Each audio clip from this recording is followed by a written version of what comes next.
Hey, we're back down here at the marina at the boat. So, hey, we're going to do a simple boat project. I'm sure everybody that's had an in-water boat for a while has had this problem. Your cords, you got these beautiful yellow cords. They're, I don't know, $80 to $100 a piece, maybe more depending on how long they are.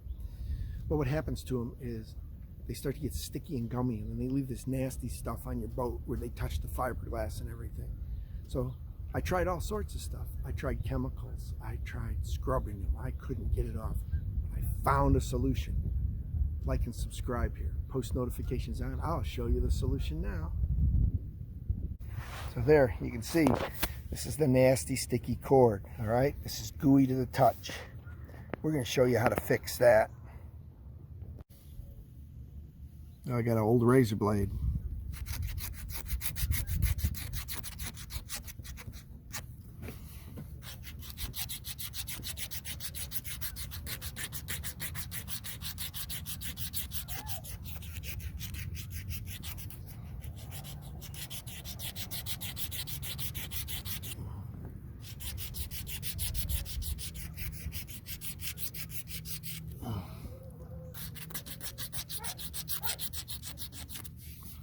You can see what I'm doing there. Look, it's not sticky anymore. Easy as pie. Takes you a long time, but hey, these are $80 cords or $90 cords. So here's a simple how-to to fix it. You can see that'll last now. Any old razor blade or scraping device works. There you go. You can see the cord on the back of the boat, how nice it looks. No more marks. Looks really good. And that's been done for about 3-4 weeks.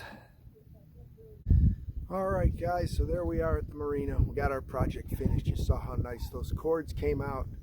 So go to your boat, do a boat project, make your boat look better. The nice thing here is I saved money and I'm not making those nasty marks on the fiberglass that are hard to get off with the old sticky cords. So like and subscribe, post notifications on. I'll be posting another quick how-to tip like this on how you can fix up your boat yourself and save more money.